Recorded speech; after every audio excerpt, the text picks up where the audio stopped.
Stoichiometry, limiting reagent से related सवाल आ रहा है इस बार। बहुत बड़े बड़े सवालों की प्रैक्टिस करने की जरूरत नहीं है, छोटे छोटे सिंगल स्टेप या ज्यादा से ज्यादा दो स्टेप में कंप्लीट होने वाले सवाल ही करें। फालतू माथापच्ची करने की जरूरत नहीं है, सवालों के साथ लड़ना नहीं है फालतू का। नहीं आते उतने हार्ड, घबराओ मत।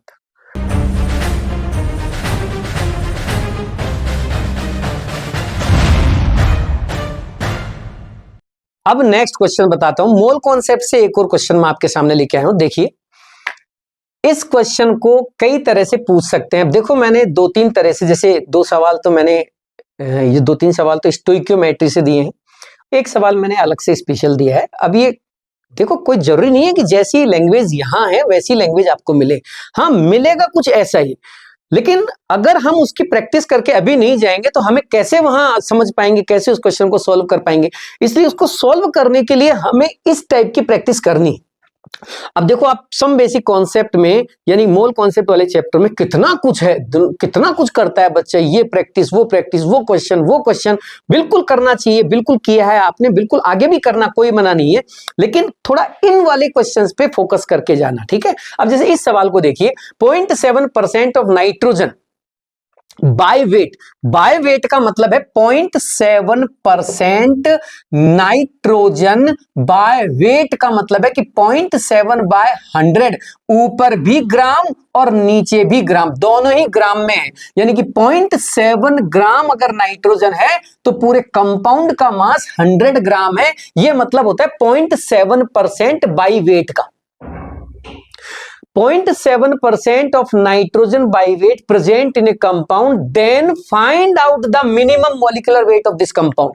At least one atom which is given in a question should be present in a compound for minimum molecular weight. Concept को सुन लीजिए, कोई भी कंपाउंड का मिनिमम मॉलिक्यूलर वेट किसी एलिमेंट की रेस्पेक्ट में आप निकाल रहे हो तो इस एलिमेंट का एक एटम तो कम से कम होना ही चाहिए ना। आधा एटम तो तुम ले नहीं सकते, पौना एटम ले नहीं सकते, 1/4 नहीं ले सकते, 2/3 नहीं ले सकते, एटम तो 1 ही लेना पड़ेगा। तो ये कंसीडर करते हुए चलना है कि इस कंपाउंड में एन का एक एटम तो है ही, एक ही एटम लेके चलोगे तो मिनिमम वेट तक पहुंच जाओगे। एक से ज्यादा तो कितने भी ले सकते हैं, मैक्सिमम मॉलिक्यूलर वेट तो कितना भी हो सकता है। मिनिमम से मिनिमम लाने के लिए, कम से कम वेट तक जाने के लिए नाइट्रोजन का एक एटम तो आप मान के ही चलोगे ना, at least in 100 gram of compound. यही बोल रहा है ना ये क्वेश्चन। अब ये मान के चलो कि नाइट्रोजन का एक एटम तो इसमें है, और नाइट्रोजन के एक एटम का मास सारी दुनिया जानती है 14 ग्राम होता है। It means 14 gram N present in 100 by 0.7 into 14। आ गया मिनिमम मॉलिक्यूलर वेट। यही है मिनिमम मॉलिक्यूलर वेट। जाग आ गए ना, समझ में नहीं आया ना, आ जाओ एक बार। 0.7 ग्राम प्रेजेंट इन 100 ग्राम, ये उसने बोला, ये मान के काम करना है। जब 0.7 ग्राम नाइट्रोजन 100 ग्राम में मौजूद है तो मिनिमम मॉलिक्यूलर वेट के लिए नाइट्रोजन का कम से कम एक एटम तो लेना पड़ेगा। एक एटम का मास तो 14 ग्राम होता है, तो 14 ग्राम नाइट्रोजन कितने ग्राम कंपाउंड में मौजूद हो सकती है या होगी, वही तो उसका मिनिमम मॉलिक्यूलर वेट होगा। जब 0.7 ग्राम जब लेते हैं तो 100 ग्राम का कंपाउंड माना जा रहा है, तो 14 ग्राम लेने पर कितने ग्राम का कंपाउंड होगा। काट डालो, पीट डालो बेटा, काट डालो, पीट डालो, आपको आंसर मिल जाएगा। 2000 ग्राम का होना चाहिए वो कंपाउंड। मिनिमम मॉलिक्यूलर वेट उसका 2 किलो होगा। 2 किलो तो 2 kg का होगा वो कंपाउंड। आ जाइए, इधर आ जाइए अगले सवाल पर। मेरे बच्चों, ओ मेरे बच्चों, C3H8 गैस है, प्रोपेन। 5 O2 के साथ जलाई जा रही है। कंबशन में जब बैलेंस करोगे रिएक्शन को तो इसकी स्टोइकियोमेट्री 5 आएगी। तो जब ये जल जाते हैं तो 3 तो CO2 बनते हैं, देखो कार्बन बैलेंस हो गए 3-3, 4 H2O बनते हैं। ध्यान रखिए जब भी किसी कार्बनिक हाइड्रोकार्बन को यानी कि कार्बन और हाइड्रोजन से बने कंपाउंड को जब जलाते हो ना आप, तो सीधा सा तरीका दिमाग में रखो, जितने कार्बन है उतनी तो CO2 बना दो और जितनी हाइड्रोजन है उससे आधे H2O बना दो, बैलेंस हो जाती है रिएक्शन। वापस सुनो, जितने कार्बन है 3 कार्बन है ना, 3 CO2 बना दो, जितने हाइड्रोजन है 8 हाइड्रोजन है ना, 4 H2O बना दो, आधे H2O बना दो, 4 H2O बना दो। ओके ओके ओके, क्या चाहता है? कुछ नहीं जी, सिंपल सा पूछना चाहता है कि 2 लीटर प्रोपेन गैस ली थी मैंने रिएक्शन में। हाँ तो बताओ इस रिएक्शन को कंप्लीट करने में ऑक्सीजन कितनी लेनी पड़ेगी? अबे इतनी सी बात पूछ रहा है C3H8 5 O2 3 CO2 4 H2O, आगे लिखे हुए नंबर, आगे जो कोएफिशिएंट दिख रहे हैं वो रिएक्शन की स्टोइकियोमेट्री को रिप्रेजेंट करते हैं।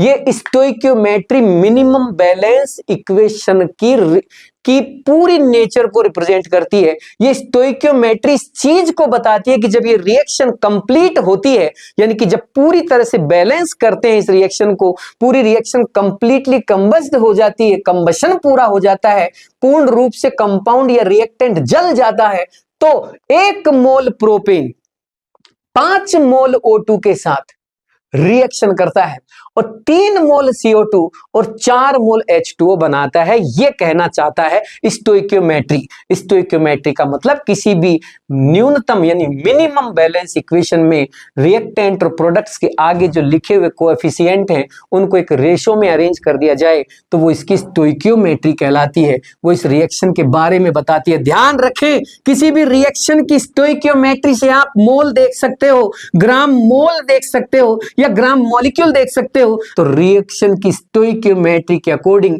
इसके मुझे 5 मोल, इसके मुझे 3 मोल और इसके मुझे 4 मोल लेने ही पड़ेंगे पूरी कंप्लीट रिएक्शन करने के लिए। मतलब इसके 1 मोल से इसके 5 मोल रिएक्शन करेंगे तब 3 मोल CO2 के और 4 मोल H2O के बनेंगे। अगर मान लीजिए इसके मैं 10 मोल ले लूं तो इसके 50 मोल लेने पड़ेंगे, इसके 30 मोल रिएक्शन में बनेंगे, इसके 40 मोल रिएक्शन में बनेंगे। मोल देख सकते हो आप, ग्राम मोल तो वही बात है। अब वॉल्यूम पे आते हैं। वॉल्यूम मान लीजिए मैंने कहा इसका मैंने 1 लीटर लिया तो इसके मुझे 5 लीटर लेने पड़ेंगे, इसके मुझे 3 लीटर मिलेंगे, इसके मुझे 4 लीटर मिलेंगे। बच्चों 1 लीटर के साथ इसके 5 लीटर, इसके 3 लीटर बनेंगे, इसके 4 लीटर बनेंगे। This is the stoichiometry. आप वॉल्यूम भी देख सकते हैं, मोल भी देख सकते हैं, लेकिन आप यह नहीं कह सकते कि इसका अगर 1 ग्राम लिया है तो इसके 5 ग्राम लेने पड़ेंगे, इसके 3 ग्राम बनेंगे, इसके 4 ग्राम बनेंगे। यह गलत बात है। स्टोइकियोमेट्री मास को फॉलो नहीं करती। मास को अगर देखना चाहते हो तो मास के लिए तो आपको क्या देखना पड़ेगा? Law of mass conservation law. इसका मतलब ये हटा दीजिए, आप इन चीजों से चेक कर सकते हैं। सवाल में कह रहा है कि 2 लीटर ली है प्रोपेन। अच्छा 2 लीटर ली है तो O2 कितनी लेनी पड़ेगी? अरे जब 1 लेते हैं तो 5 लीटर O2 लेनी पड़ती है ना।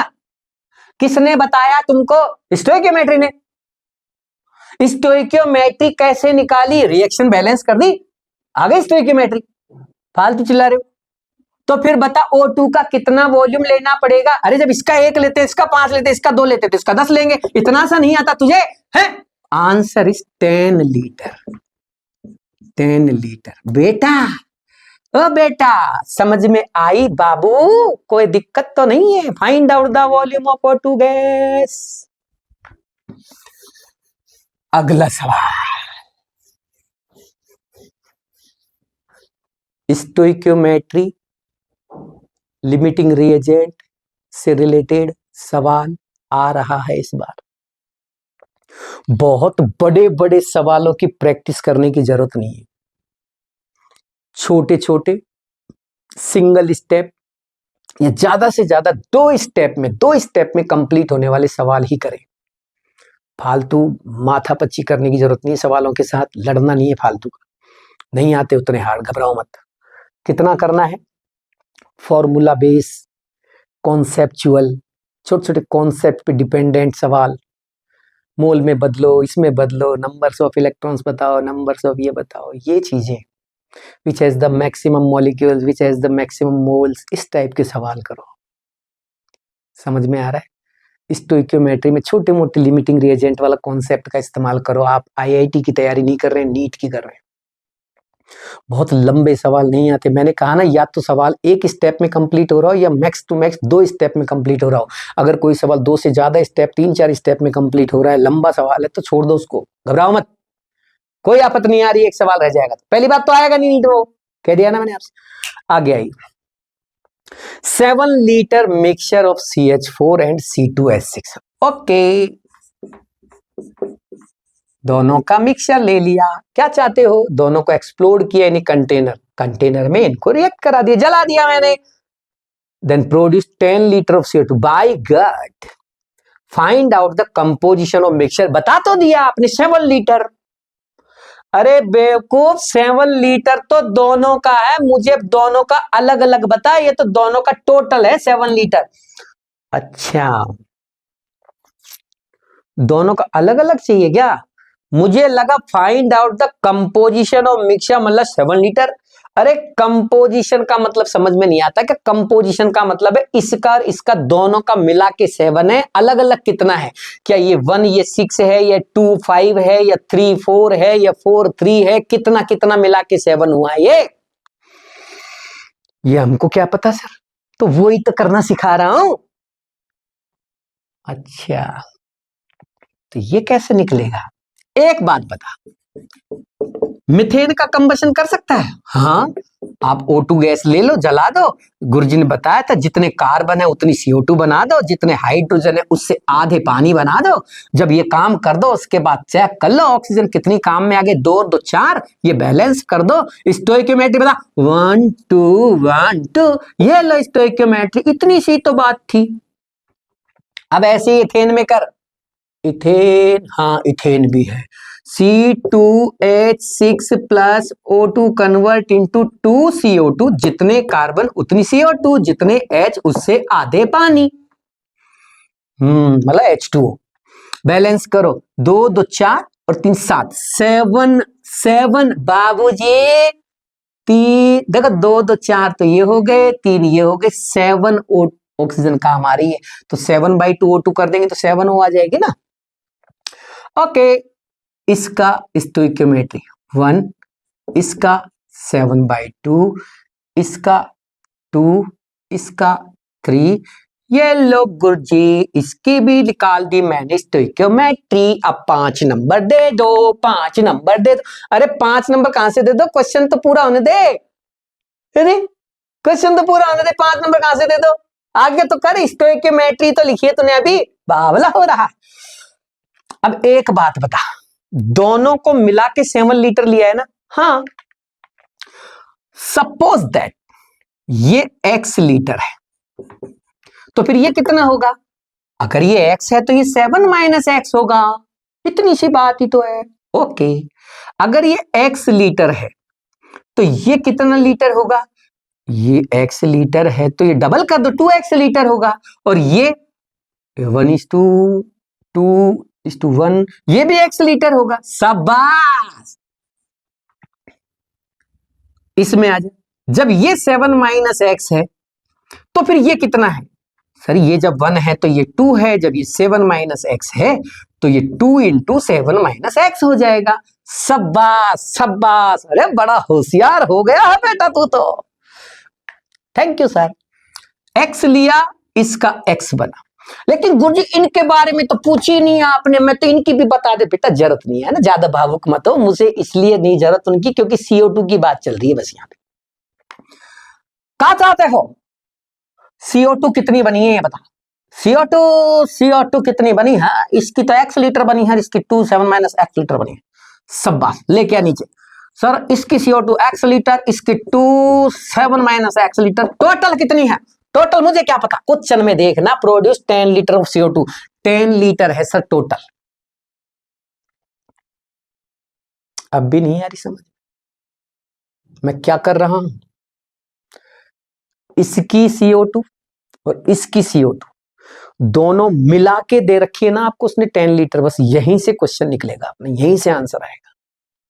जब दोनों वैल्यू मिला के 10 लीटर है, समझना x इसका 7 माइनस एक्स इंटू 2 इसका, जब दोनों मिला के 10 लीटर है, अब x की वैल्यू निकाल, 4 लीटर आ जाएगी।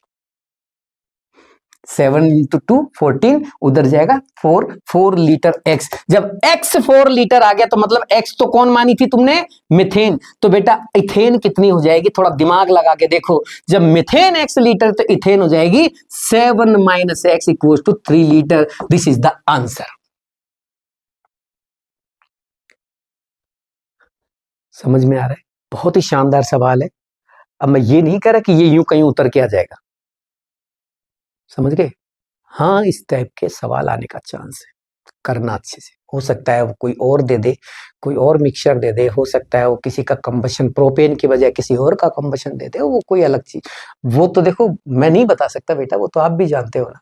हाँ, मैं आइडिया लगा के ये बता रहा हूँ कि किस टाइप का क्वेश्चन बनने के चांस बन रहे हैं। Last question, H2 Cl2 Cl2 2HCl। देखो मैं उस क्वेश्चन को यहां लेके आ रहा हूं। 11.2 लीटर इसके लिए, 22.4 लीटर इसके लिए। अब क्या चाहते हो? ये कह रहा है एक तो इसका मास वॉल्यूम बताओ, वॉल्यूम ऑफ प्रोडक्ट, प्रोडक्ट मतलब HCl का कितना वॉल्यूम बना, और दूसरा वॉल्यूम ऑफ मिक्सचर। ये क्या चीज है? मिक्सचर का कहां से, मिक्सचर कहां से बचेगा सर? ये तो खत्म हो जाएगी ना। हाँ तो बेटा वही पूछ रहे हैं, बताऊं खत्म हो जाए तो बता देना, जैसा भी है। हमने रिएक्शन देखी, रिएक्शन को बैलेंस किया, बैलेंस करने के बाद स्टोइकियोमेट्री देखी, स्टोइकियोमेट्री देखी तो बाय गॉड आंखें फट गई मेरी। क्या हो गया? अरे इसका 1 लीटर लेते हैं तो इसका भी 1 ही लेना चाहिए ना।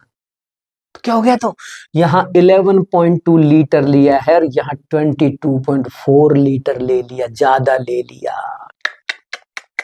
Oh my God. अब कुछ नहीं, अब देखो चेक करो। मुझे एक बात बताओ, जब इसका 1 लीटर लेंगे तो इसका भी 1 कंज्यूम हो जाएगा, जब इसके 11.2 लोगे तो इसके भी 11.2 कंज्यूम होंगे, तो आपने 22.4 क्यों लिया? ज्यादा क्यों लिया? ये अकेला क्या कर लेगा? अकेला कुछ कर पाएगा ये? अरे जब H2 ही खत्म हो जाएगी तो क्या अकेला प्रोडक्ट बना देगा? अकेला कैसे बनाएगा? अरे लेना था तो दोनों को बराबर बराबर से लेते। ये ज्यादा ले लिया, फालतू ज्यादा ले लिया, ये कम लिया है। जो कम होता है वो लिमिटिंग होता है, जो लिमिटेड होता है वो लिमिटिंग रिएजेंट कहलाता है। ध्यान रखें, जैसे ही रिएक्शन में रिएक्टेंट्स की क्वांटिटी स्टोइकियोमेट्री के अकॉर्डिंग नहीं दे रखी हो, then reaction proceed according to limiting reagent, तो फिर वो रिएक्शन लिमिटिंग रिएजेंट वाले कॉन्सेप्ट से चलेगी। उस रिएक्शन में आपको पहचानना पड़ेगा कि लिमिटेड कौन है, कम कौन है। स्टोइकियोमेट्री के हिसाब से जो कम है वही डिसाइड करेगा कि आगे रिएक्शन कैसे जाएगी। H2 बोली Cl2 से, बेटा मेरे बिना तू अकेला कैसे कर लेगा, मेरे बिना तू अकेला कैसे रिएक्शन कर लेगा, कैसे HCl बना लेगा? मैं तो थोड़ी सी हूं, मैं खत्म हो जाऊंगी, जब मैं खत्म हो जाऊंगी तो तू कैसे कर लेगा? मेरे हिसाब से चलना पड़ेगा। आई एम लिमिटिंग रिएजेंट, मेरे हिसाब से चलना पड़ेगा। मैं बताऊंगी कि HCl कितना बनेगा।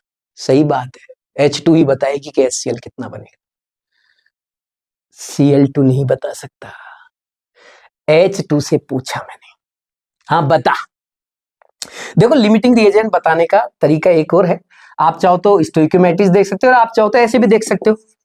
गिवन जो क्वांटिटी है, जो मोल है, गिवन क्वांटिटी जो मोल है उसको स्टोइकियोमेट्रिक कोएफिशिएंट से डिवाइड कर दो। स्टोइकियोमेट्रिक कोएफिशिएंट से डिवाइड करोगे तो आपको जो वैल्यू कम मिले वो लिमिटिंग रिएजेंट हो जाएगा।